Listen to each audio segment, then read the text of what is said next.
Good evening and welcome to the Pompey Politics Podcast. I'm Ian Tiny Morris. And I'm Simon Sansbury.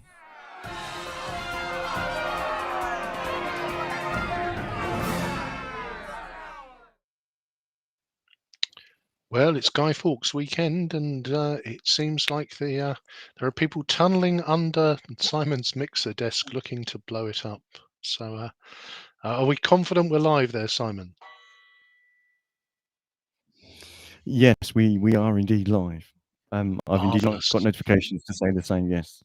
Oh, well, this is excellent news. All of these things were planned, and rather than it being another bonfire weekend where we throw various Tory party infighting and issues and elections of leaders onto the flaming pyre of fun, we thought we'd go a bit local and invite a friend of the podcast back on. So, Mr. George Madgwick, Councillor Madgwick for Paulsgrove, welcome back. Hello, how you doing? Yes, very well. I always like it these days when we focus on local issues. Much nicer for me. Simon perhaps likes to keep the issue agenda at a national level, but yeah, it's the local stuff that matters. That's what the listeners want. Yeah, we'll ask both of them. Yeah, nice to have you back on, George. Welcome. Thank you. So we've got a full council coming up this week. A reasonably scant agenda again, but so George, we thought we'd invite you on as Team Pip seemed to have a few motions. Doing anything this month. I mean, yes, I was quite surprised as well. To be fair, the Democratic Services team always keep their cards quite close to their chest, and I did say to them before the agenda come out, I said, "We've got a busy one." They said, "We've got a few in," kind of thing, and I thought, right, I didn't think they meant one plus ours. So yeah, it's a real small agenda this month. You'll get used to being home well before midnight, George, at this rate. Hopefully. Simon. Yeah, so let's get right into it then. So one of your notices of motion to the council is calling on the council to have a look at their Voi e-scooter trial. So it's been extended several times. So what's your motion calling for, and why is that an issue? To get rid of it, simply. It seems like the national parties as a whole, now I will say as a whole because it's not everybody, but as a general rule of thumb, the national parties are for it. I've never liked them personally. I remember it all dates back from many a year ago when they first come out in their simplest of forms, and my dad took it off me. Well, he was riding a bike and I was riding my scooter, and he took it off me, as in Councillor Brian Madgwick talking about, and he hit a manhole, went over the top of the handlebars, and broke his ribs and his wrists and his fingers and his everything else. So he's never been overly a fan of them. And yeah, they're just. I like the concept in principle. I like it at its root source. I just don't feel, for many reasons, which I'm sure we'll get into, that they're right for our city. I think they're dangerous. Obviously, we had that unfortunate death in Paulsgrove last year of a young lad. I think he was 19, passed away after crashing into a car on an e-scooter. And they're not as environmentally friendly or as cost effective as it's always made out. I mean, if you really get into the reports, which are I think 100 pages long, if you get into the fine details, you start noticing they're not as cracked up as they sound on the surface. So, I mean, I think the kind of the whole idea about them is to supposedly to encourage car drivers to use them instead of bringing a car. Is it who would be otherwise car drivers that are using e-scooters, or is the audience someone else? When you get the data, you can always skew the data, as you know. If you collect enough data, you can always skew it to mean one thing. If you look at it, and as I say, if anyone wants to go and check out the Wave 1, Wave 2, Wave 3, and now Wave 4 reports that our own council officers have done, you'll see that it's not always as shiny and as glamorous as it's made out to be. I mean, I think my motion actually says a precise number, and off the top of my head, I can't particularly remember, but I think it's 34%. I think it's 34%, and you might be able to quote me different, but 34% of people, it takes it away from the cars. They use the e-scooter instead of the cars. But that leaves 66% of people that would otherwise walk, otherwise cycle, otherwise use buses and public transport like trains that's already running. So yes, it does take 34% of people out of cars, but it also takes 66% away of people from using more economical, more safe versions of transport. It's like you're saying, perhaps not the halo solution that fundamentally for me, and I've said this because obviously as soon as my motion came out, as you can imagine, I immediately got questions and I immediately got emails from lots of people. One of the people was actually one of the managers of Voi, and I appreciate them reaching out to me straight away. But you can imagine why they would. But they reached out to me straight away as well. And I haven't got a problem with Voi scooters. It's not Voi scooters I've got a problem with. It's the scooters in Portsmouth. And our own report says that Portsmouth's infrastructure is not suitable already or safe for these e-scooters. As you know, we're an island city. We're a busy city. We have lots of cars, lots of people. And we don't have the infrastructure in place to make these e-scooters safe. We just don't simply have it. And people are misusing them. I've got so many photos because obviously as soon as this motion come up, everyone was emailing me their photos. I've probably received over 100 emails because it went in the newspaper and stuff of examples of people riding 2s on a scooter, 3s on a scooter, young kids as young as 10, 11 using voice scooters, and they're meant to be safe. And to stop that happening, that's not meant to be able to happen. And it does. With this, oh, sorry. Yeah, I was just going to ask though, George, isn't the safety issue? My view on them, and I'm not a fan because obviously, from a visually impaired perspective, any fast-moving silent vehicle, whilst I back myself in most collisions, is not ideal. But is it a case really of they're no more or less dangerous than a quickly, a proper cyclist doing 20, 30 miles an hour on a bicycle? It doesn't feel to me like they're any different. Is the council perhaps overstepping its reach to decide they're too dangerous for citizens? Once again, I think it comes down to the user, and this is why I say it's nothing against Voi. It's nothing against them at all. It's down to the user, and the user is the person that's not sensible because we're all humans. But if you had 40-year-old experienced license holders that know the traffic code and so on and so forth, it'd be fine. But you don't. You are getting kids on it, literally kids on it that are using their parents or their brother's license to use them. They do Voi safety tests and stuff and ask you to pass a course, but it's all optional. You can optionally wear a helmet. No one wears a helmet. You can optionally do the course.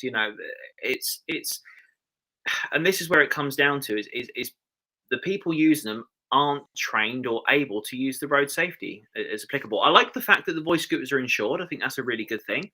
And I like the fact they're monitored. There's pros to it. Don't get me wrong. To say I'm not against the concept. I'm not against the fundamental concept of it. What I'm saying is they're not suitable for our city in their current form.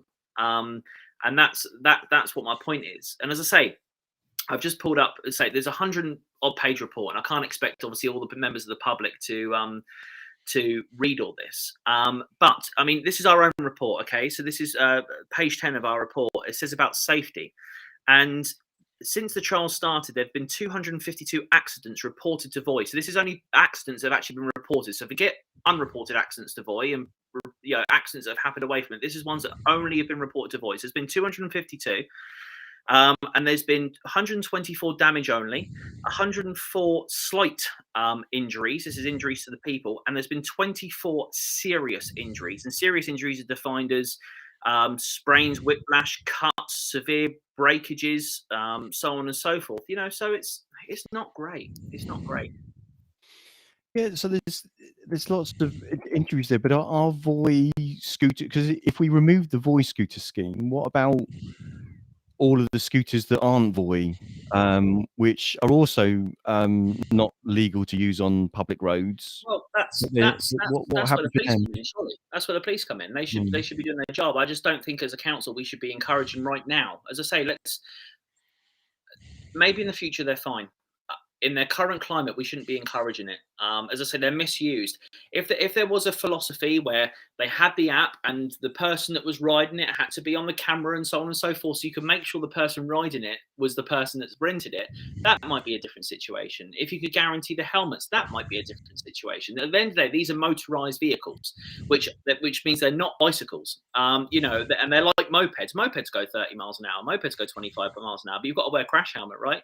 You know, and these are motorized vehicles, no matter which way you wrap it round. A friend of mine actually went on one. I've never been on one personally because they scare the living death out of me. But I've never been on one. But my friend got on one, and it went on like auto. I don't know how this works, but it went on auto. He was in front of me. It's hilarious, and he couldn't actually put the brake on. It just carried on going. So he went up the street in Cosham High Street, had to go round the roundabout and come down, and had to jump off while the scooter fell to the floor. You know, so there is these things that happen.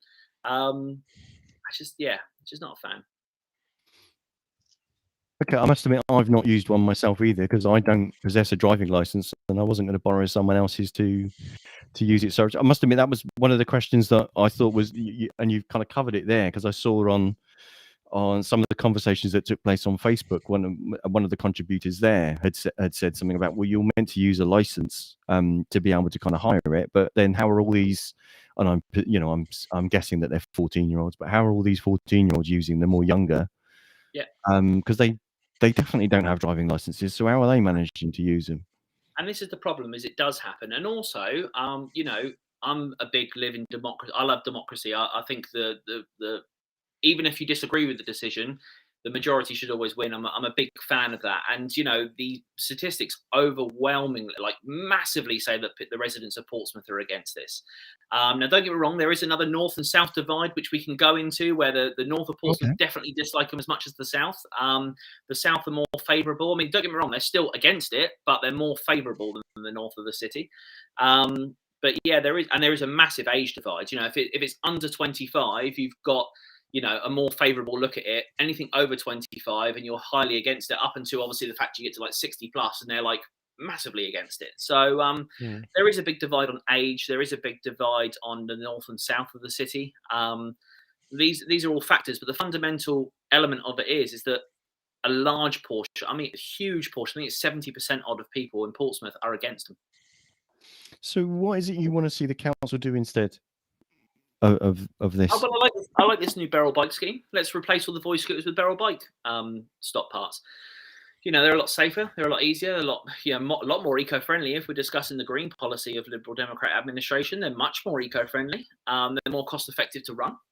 So these are the new kind of bike hire schemes that the council's just started to version of forest bikes, eh? You know, they've been invented with the name and call them Beryl instead. So yeah, can't we call them Gerald bikes? I'm sure he'd love that. I don't know. I'll suggest it to him.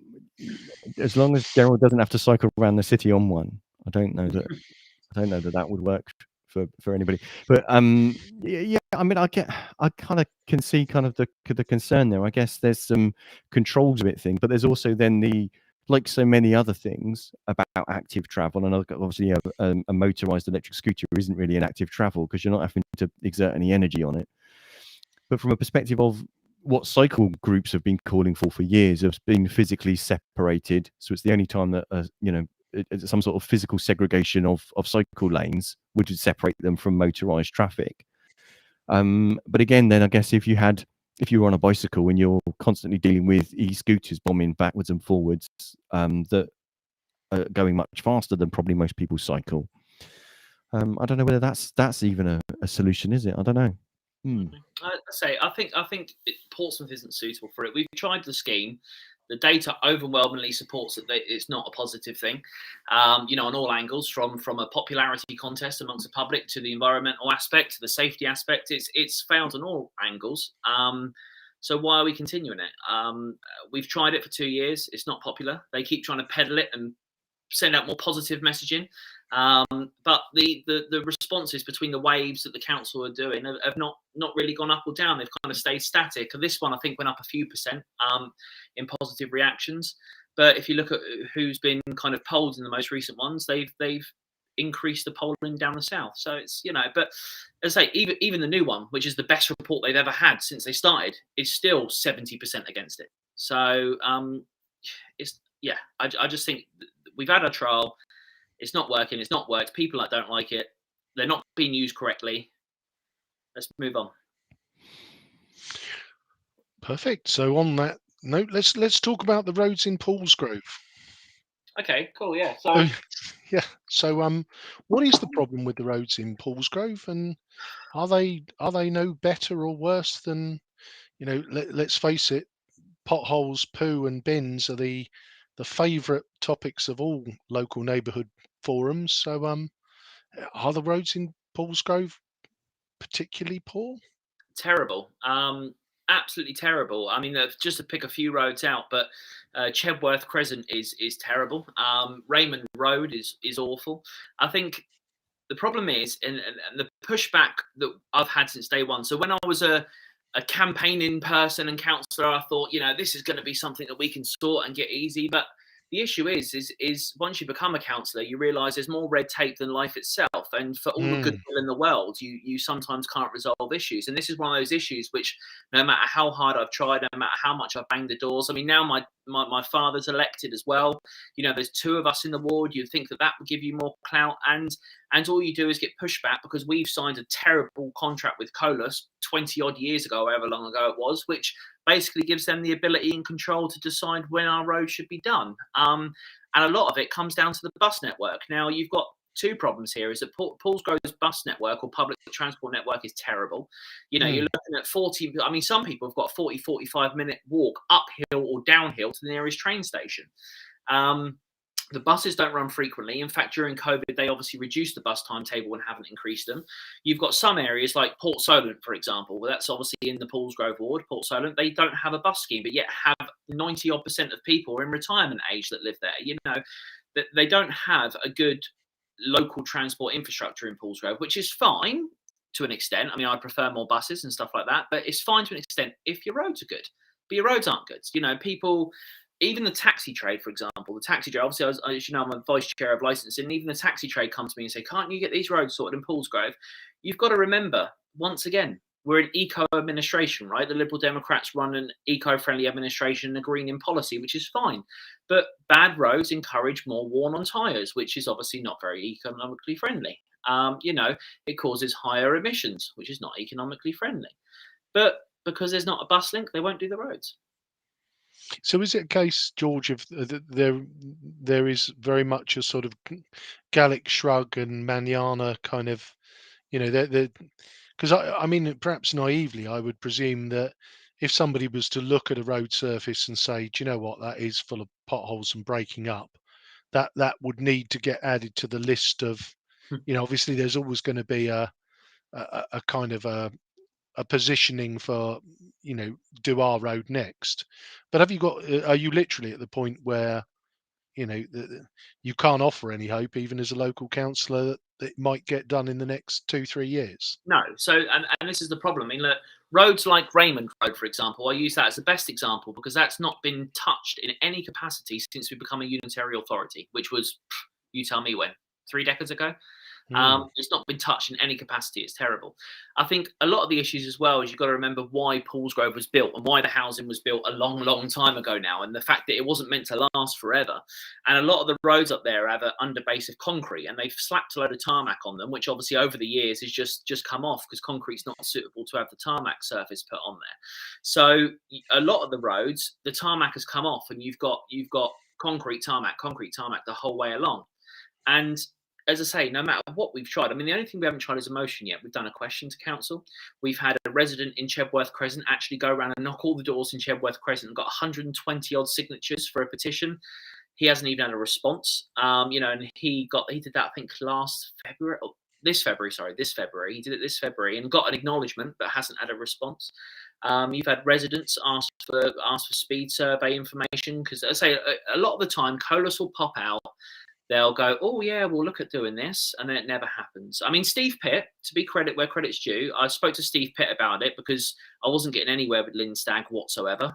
So I spoke to Steve Pitt about it. And he said, well, we could look at just taking the tarmac off and just returning it back to its original concrete state. And I said, well, do that then. You know, anything's better than what it currently is because it's just so uneven. It's just so uneven. So are you hoping that this motion is gonna precipitate some action, or perhaps even just some kind of plan? Just something. And I said this to Gerald as well. Just give us something. You know, the issue is Paulsgrove has always felt, and certainly I have as well, always felt that we're kind of the forgotten sister or brother of the rest of Portsmouth, and it's so frustrating because you drive down into the mainland of Portsmouth, down in Southsea and stuff like that, and there's always roadworks and resurfacing. And I mean, like look at Cosham High Street, that just got done 2 years ago, and it looks lovely and it's worked great, but you know, that's one of the bits of work they've done off the island. But Paulsgrove is just left. Just drive up there and have a look. You know, it's just been left. And you know, it's not very good. And people in Paulsgrove are really upset about it. They pay the same taxes. They pay the same car tax, road tax, so on and so forth. You know, and they just want the same thing. And that's what I said to Gerald. Give us a couple of roads. Give us a couple of roads. Give me something to start with. You know, let's do a couple. But nope, nothing. So just some sort of dent in the potholes would be at least some sort of progress. Let's just start getting some movement. You know, let's just start getting some movement on it. That's all we're asking for, is a bit of movement. I went down with the motorcycle club, a bike club, and there's a part when you go down. It's just by Deerhurst Crescent, and you get to the bottom where Alloway Avenue is, and there's a little uneven hump that's basically a thing. And if you don't know as a cyclist, not as a car driver, if you don't know as a motorcyclist that's there, you actually take off from the floor. So in wet conditions, it's not good. That was brought to the council's attention. Nothing's been done. You know, so it's very frustrating. So I thought the motion is the only way to highlight it, and that's why me and Brian have worked on a motion and put it forward to council. Brilliant. Well, good luck with that one. Okay. So it'll be interesting to see what the council's response and reaction to that is. Just before we move on a little bit, I know we spent a while talking about the e-scooters, but we did have a couple of comments that came in just as we moved off the subject. So we had Andrew comment that it's not popular due to cost, but he's waiting for them to be legal to use, so we can use one for work, as it's more cost effective. But maybe there needs to be a 25 year as basically a 25 age limit on it, so that it's, you know, so that there's a minimum age limit on them to do that. Mike also contributed that there's a reason why e-scooters is a problem, and the reason is that the under 25s can't drive any other form of transport, so they're, I guess he's saying that they're drawn to that as an option. And the performance of electric 2, 3 or 4 wheeled vehicles tends to be extreme. So we'd be happy if the acceleration of e-scooters was modified to be much more modest, so that they're not quite so zippy. So some of these scooters can easily do 15 to 20 miles per hour, and that's too fast on pavements. And instead of councils instead of moaning about e-scooters, should embrace them as a means of reducing climate change. People using e-scooters are not using fossil fueled vehicles to get around, and embracing this kind of tech means councils have to get off their posteriors and search for a solution. So obviously, I'm essentially agreeing in a sense with that statement, to say, because fundamentally, I'm not against the core reason of them. As I say, it's just the infrastructure is not there and they're not safe. You know, and in relation to Andrew's comment in relation to you know, being cheaper, that's one of the views of one of the councillors. I spoke to Councillor Tom Coles about it, and he really likes it because he uses it to get to work. Obviously, he works at the QA hospital, and it's a much more cost-effective and beneficial way for him to get to work. So he really likes them. So I think, you know, they work for some people, but equally, Councillor Tom Coles is not the reason why I want them banned. You know, he's probably a really safe driver with driving experience and a sensible head-on. He's not the problem. You know, the problem are the young ones that are just dangerous on it. And I sound really old when I say that, don't I? But that is the truth. So I agree with Andrew that maybe looking at a higher age restriction might be more sensible, or making sure that everyone's got a license, like a moped. You know, you need to get a moped license, don't you?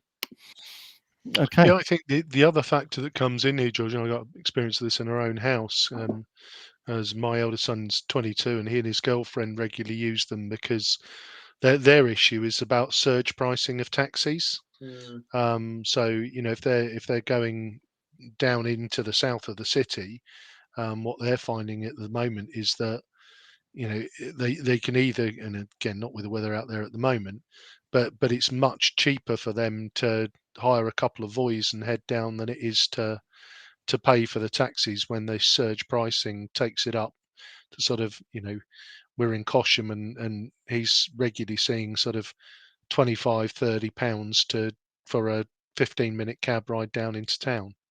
100%, and I think that is one of the positives of it is the cost element. That's something I can't even disagree with in any capacity. So, you know, the cost is an important point. What I will say though is obviously from a licensing trade, we set the Hackney prices. So not obviously getting down to Portsmouth, but once you're in Portsmouth, if you need to come back, if you use one of the council's Hackney ones, obviously they can't be surge priced. So, you know, if you go to a local taxi rank where one of our ranked drivers are. Yes, yeah, I think there's definitely a conversation for another day on Hackney versus private hire.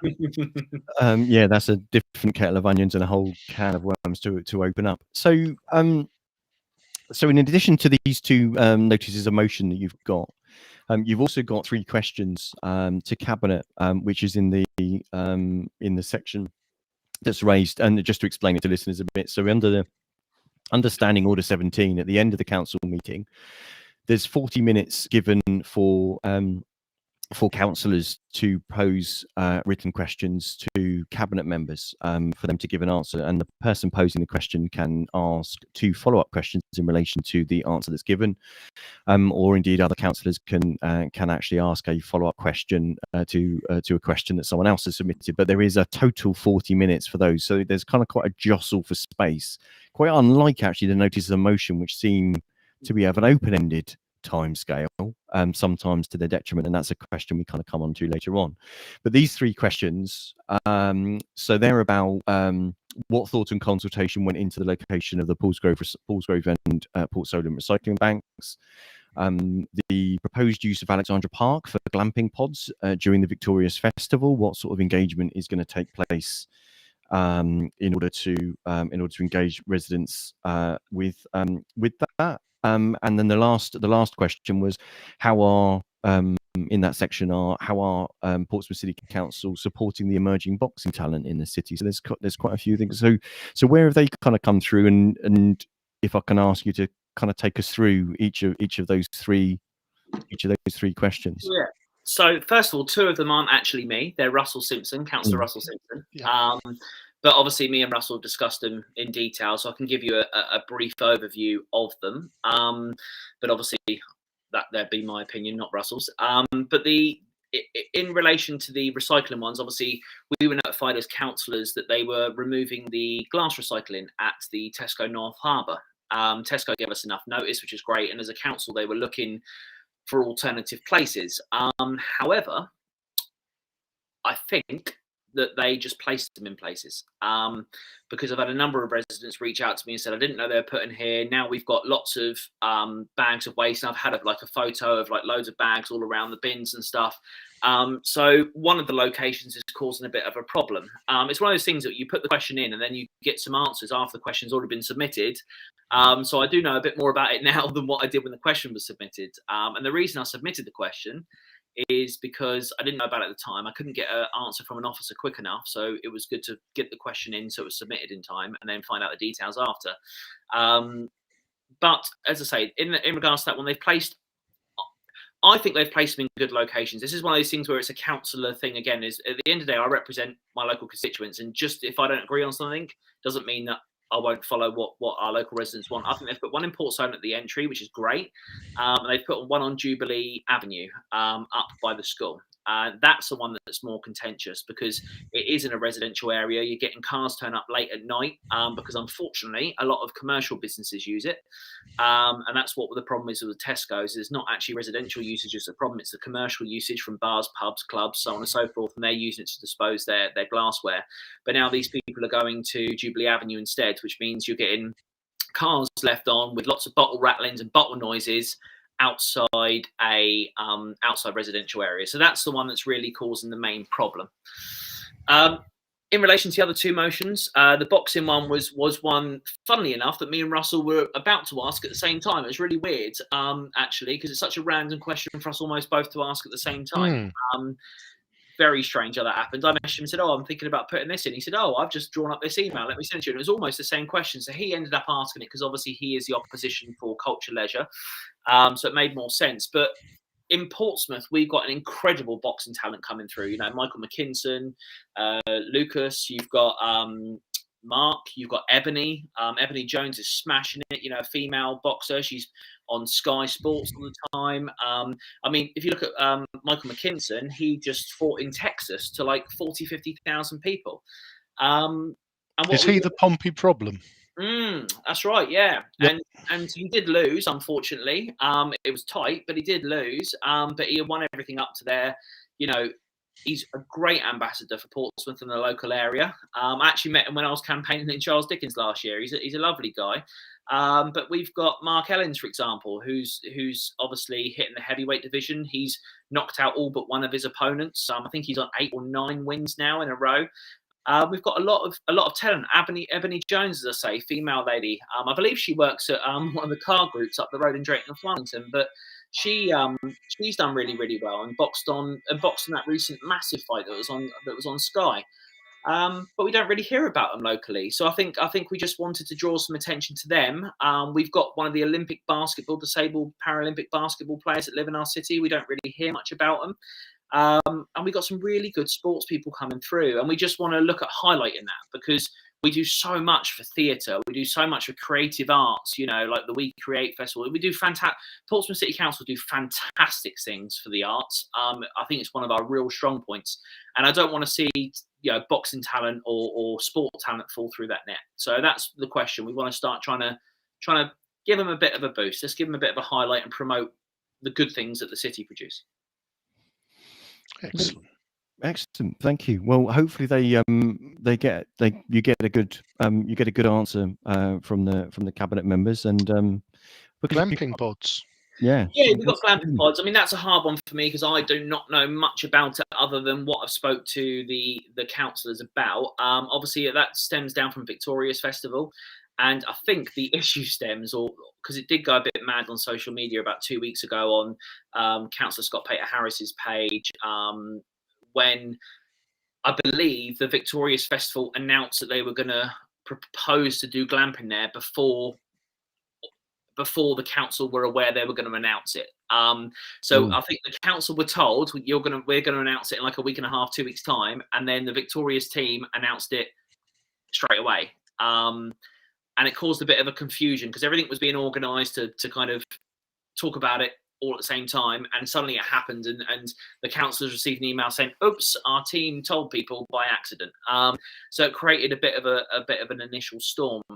So I think that's why it's raised the question, just so there's some clarity, because a lot of the Hillsey residents, especially that are in that direct area by where the glamping is proposed, have a lot of questions that weren't answered in the initial announcement of it. So I think they're just trying to get some clarification on some of the finer details. And, you know, are we going to get loads of 18, 17, 18, 19, 20-year-old drunk people there? Or are we going to get loads of families there? Like, what's it going to be used for? How's it going to be monitored, maintained? And that's what the question's asking.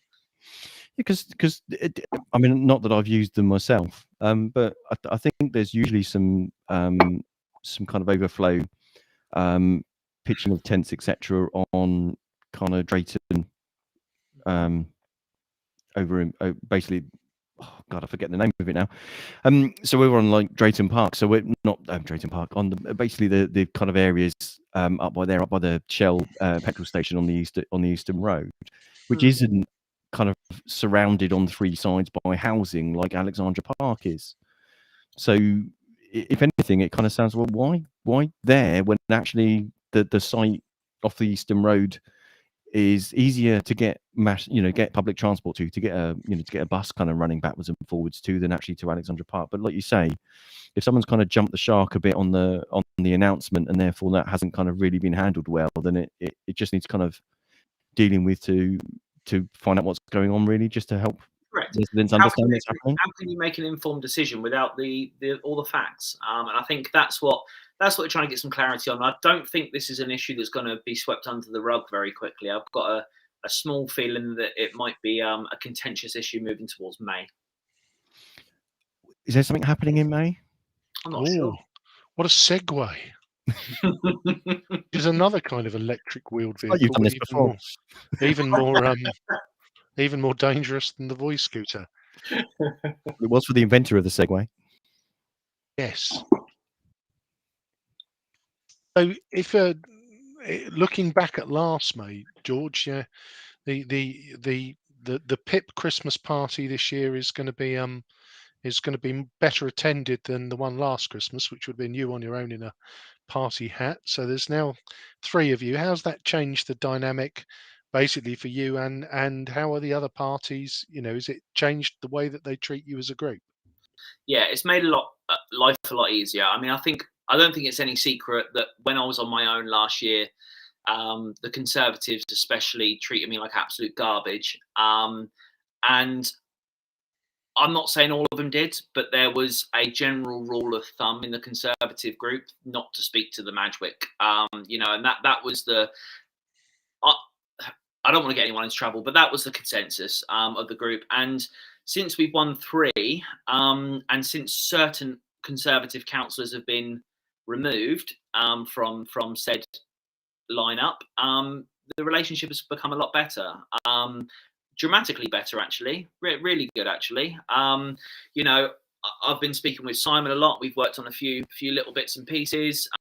Me and Scott talk on Scott's obviously the chair of licensing, and he's been, to be fair to him, a excellent chair of licensing, and he's been fantastic. I've been involved in almost every single licensing related meeting that happens, and he's kept me included and inclusive, and he's been nothing short of fantastic. I've formed a good relationship with Councillor Weems, and a number of them. It's like Councillor Mason and Councillor Atkins would barely speak to me, and now I'm not saying we're the best of friends, but there's civil conversation there. So I think it's definitely from a Conservative part, it's improved dramatically. From a Liberal perspective, I mean, Labour's different because, Labour have always been okay with me. Me and Councillor Kirsty Mellor have always got on really, really well. And me and Cal have always been amicable. I've never really had any issues with the Labour Party other than that little dodgy spat. But and in regards to the Liberal Democrats, I've always had a good relationship with them. They've always been very kind to me, had an open door policy with me. People used to assume or think that I would just vote everything Liberal Democrat way, and I think the last voting record showed that I only voted with them about 30% of the time, so that's not the case. But they've always been really friendly and nice to me. It has changed the dynamic, obviously, because politics is a numbers game. And if we had one more elected councillor in May just gone, if we had the 4, then us and Liberals together could have held the majority in the council, and I think that would have made a big difference. As it showed in the May meeting when all the chair positions went elsewhere by 1 vote or 2 votes, so the dynamic is changing, and I think people are aware that we're more than likely going to win a seat or 2 again next year. And that will change everything. I think the council is so hung that 1 or 2 seats can make an absolute world of difference in this council. A world of difference. So that segues on to the next point, George, which is as we look ahead to next May, obviously we expect there to be more PIP candidates. It's no secret, and probably why there's a tension with the local Conservatives, that initially you were very much targeting Conservative wards. Do you expect to move further south and start targeting Labour and Lib Dem seats? And if yes, how does that change your campaign? I think the scepticism was there from almost all Conservatives, including yourself, Ian. I always tried to tell people that it wasn't necessarily that we're going after Conservative seats. It's just that I'm in the north. The people we knew, as in, wanted to stand in the north, and it just happened that the network was in the north. But we did stand a candidate in Eastern Craneswater, which I know was a conservative seat. But equally, our candidate there lived and worked in Eastern Craneswater. It just happened that was the way that it went. We did have a really good punt at Baffins. We come second place in Baffins, beating obviously the Conservatives, the Greens, the Labour, and obviously Jeanette Smith. And that's a strong Liberal seat. But yes, I mean, the simple answer is we know where we're strong. We learned a lot from last year in regards to the north of the city. And I've always been a very open and honest person. And I spoke with Gerald, last week, and I said to him, we're going to start standing in the south. It's the way it is. So at the end of the day, we're a political party. We only stood in 7 seats last year, I think it was, and we got 14, 15, 16% of the vote. I'm sure Simon's got the stats there, but either way, we got a good percentage of the votes for only half the seats that we stood in. So we finished first or second in 5 of them, I think. So, we have got the right to stand everywhere, I think. And we're building up a good little local fan base now. Since recent national politics things went on, our membership has increased, and we've gained a real few vital supporters and members from a financial aspect and from a marketing aspect. And we're ready to take on more next year. Yeah, so I guess again, you're right. I've always had a certain skepticism that in terms of because the dynamics of the city are quite simple in that the Labour wage a phony war against the Lib Dems and then vote them back in, and I guess there's an element of if the Lib Dem administration is going to see a genuine opposition, then taking seats off of the Tories at the moment doesn't look like that's going to bring, effectively that's just going to split the opposition still further, and Correct. the Lib Dems will walk back into so we'll always see no overall control, but the Lib Dems will stroll back into administration. I mean, So I think that I'm not stupid, and I know that unless we win a Liberal or Labour seat, we're not going to be able to hold the keys. I'm fully aware of that. That's politics, and that's something we've got to do. So we have to grab a Liberal or Labour seat next year. The issue is that Liberal and Labours have been hot at each other's tails in areas like Fratton, Milton, Central Southsea for years. St Jude's, well, all of them actually. Come think of it, almost all of them, but St Thomas, essentially in the south of the city, has been a massive battleground for the both of them. So they're so entrenched in the areas, and both of them are fantastic local campaign teams in those areas. The North never really had that. Conservatives had the ability to kind of run away with the areas without much feedback. So that's what we wanted to try last year.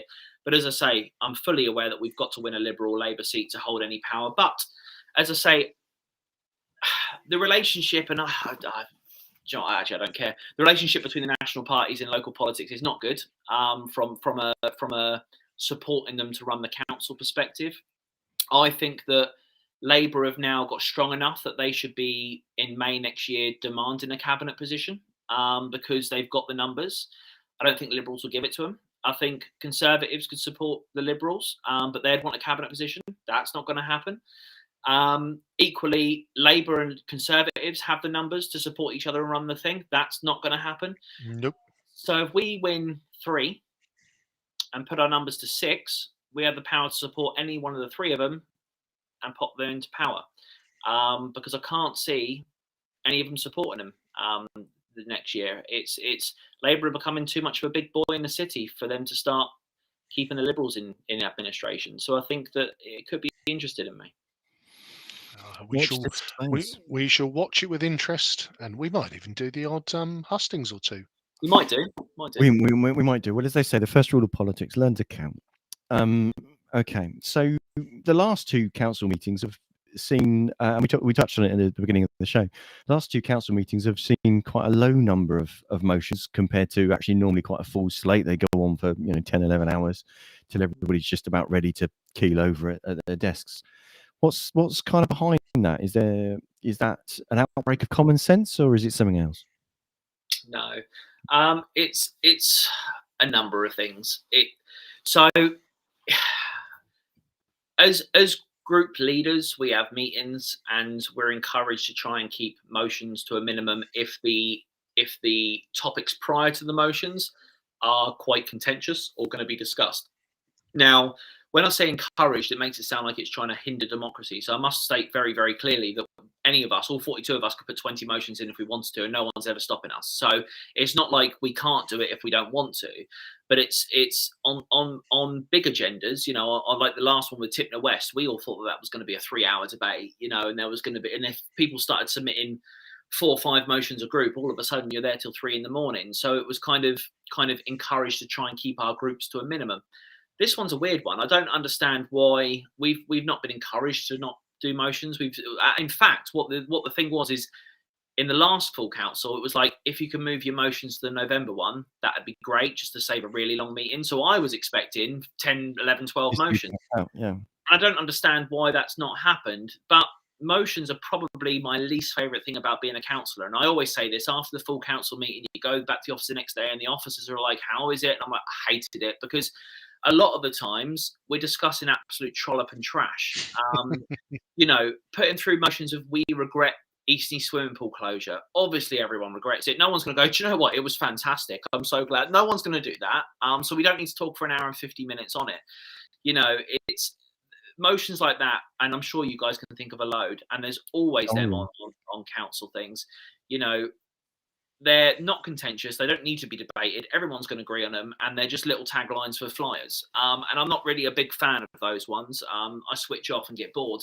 But I really, really love the ones that create debate and create divide. And I think this, for example, this e-scooter one is going to create a massive divide. And I'm going to be interested to see how the groups vote. And I've actually emailed the full council on Friday and asked if the leaders can allow their members to have a free vote on this, because I know for a fact, and I won't name names, so I don't want to get people in trouble, but I know for a fact there's Liberal Democrats that can't stand the e-scooter scheme, because I spoke to them about it, and because obviously before I put the motion in, I wanted to test the waters.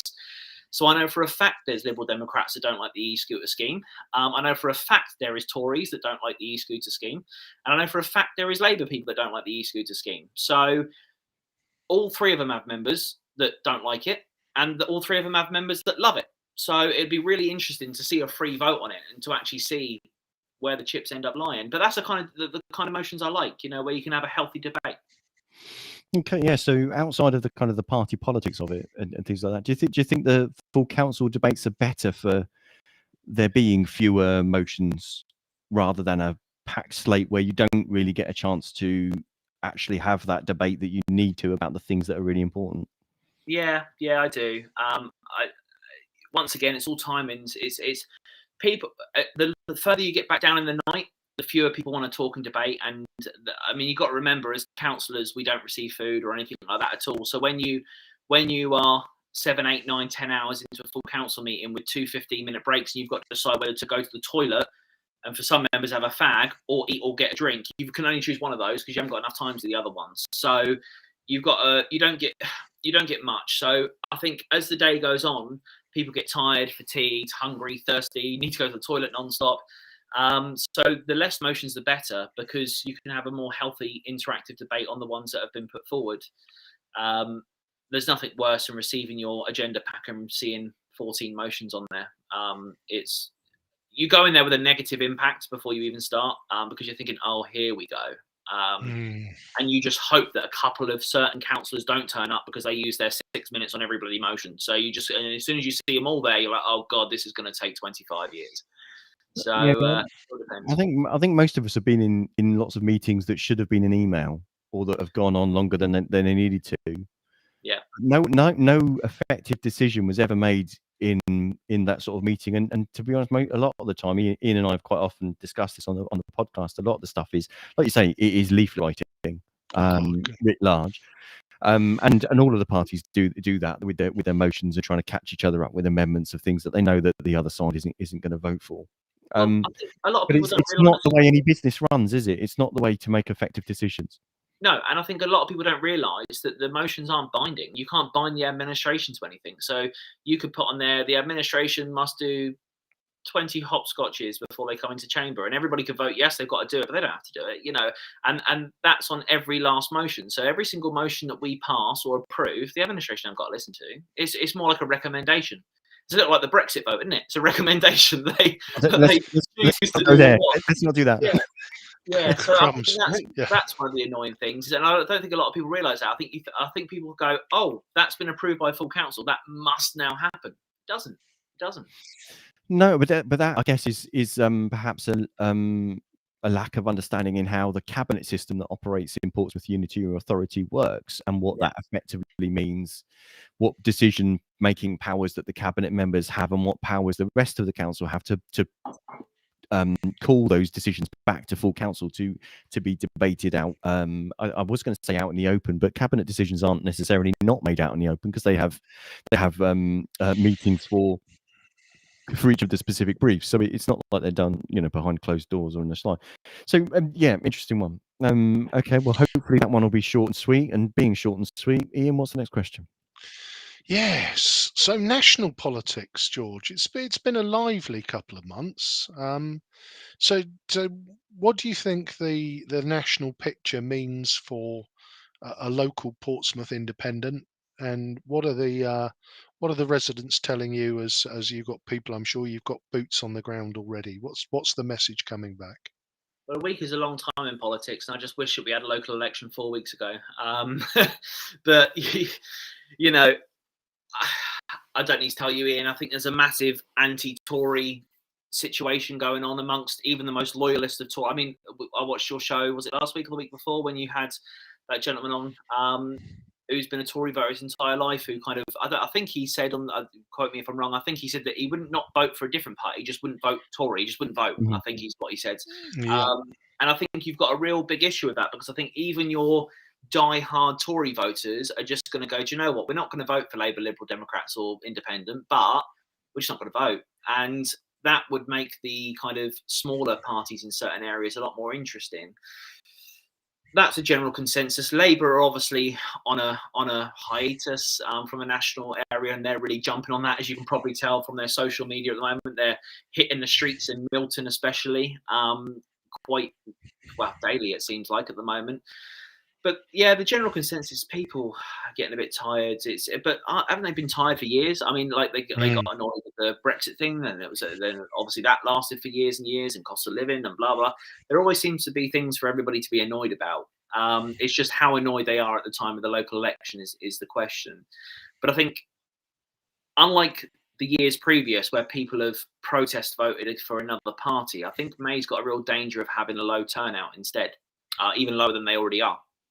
Because I think your avid Tory voters are going to go down. I mean, you only need to look at the postal vote in May. I mean, as we all know, Tories stereotypically win almost every postal vote area. Just that's always how it works with postal votes. And the postal vote numbers weren't great in May this year already, because people were tired. So I'll be more interested to see what the postal vote return is next May. And I think that's where the Conservative Party locally will struggle. But it all comes down to what Labour can do. Because obviously from a national aspect, their numbers are going up in the polls. The question is their number going up in the polls just because people don't like the Conservatives, or because the Labour have actually got any better? That's the real question. Is would people now go, oh, there's an independent on the card. Oh, do you know what? We're sick of those two. Let's get, and that's what we don't know. That's the unknown at this moment in time. And I think that's going to make a big difference. So if we look a bit further ahead, George, many calls at the moment that Rishi has no legitimacy and there should be a general election called. Obviously, the Conservatives are not going to call a general election just at the moment. But as and when they do, is there going to be a PIP candidate in the north and the south? I swore when I stood for a general election before that I'd never do it again. The simple question, now, hasn't it? Oh, it's been a while. I mean, for you and for the city and the nation. Yeah, it has, and a lot of things have changed. I mean, a lot of things have changed since then. But people think I stood for general election in 2019 because I wanted to win the general election. That wasn't why I stood for general election. I stood to see where I was most popular in the 7 areas that the ward covers, which obviously came out as Paulsgrove. So it costs a lot. It's expensive, and it destroys your entire life, because campaigning in 1, 2, 3 wards is like a breeze in comparison to general election. And I think the issue also is that the one thing that you don't really get in locals is media attention every minute of every single day. Whereas when a general election comes on, every newspaper, everything is all about election. And the turnout of general elections is dramatically higher, which always favour the national parties. So I would be walking in, or the team would be walking in, because obviously I wouldn't stand in both areas. The team would be walking into a situation where, unless we can somehow cut through the middle, we're definitely going to lose. So it's, do you want to campaign so hard to lose? I don't know. is the question. And I think that's the reality of it. You know, you'll never get a politician on there tell you, oh, I'm going to stand and lose, because that's just nonsensical. But realistically, I don't think we're in a place where we could win.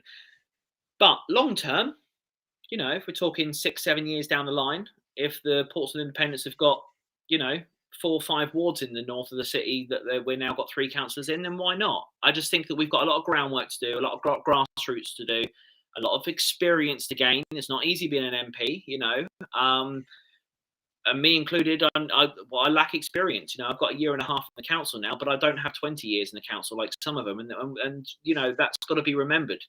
You know, I don't know all the ins and outs like a lot of them do, so I'm still learning. So we've got to be realistic, and see how it goes. But I mean, it'd be interesting to stand and see if we get that magic 5% to get the deposit back. I mean, I think I got 1% last time, didn't I? But you know, I think that magic 5%. I think they might have rounded it up, George. I don't want to break your heart. Was it 0.9? Was it or something? Yeah. So you know, but as you say, it's completely different times back then. That was 3 years ago. Nobody knew I wasn't a councillor. I had no infrastructure. We had no local party system. So we'll see. It would be an interesting one, wouldn't it? Because obviously with the city's 2 constituencies, you've got obviously Penny Mordaunt with a very, very large majority in Portsmouth North, and Stephen Morgan with a large and extended majority in Portsmouth South. So if the Tories were on descendant and Labour were on ascendant, it would kind of make Portsmouth South a strange one to try and win. But Portsmouth North, you know, stranger things have happened. But then again, Penny is a very, very effective campaigner, and very, very hard to beat. Having watched her hustings, and how she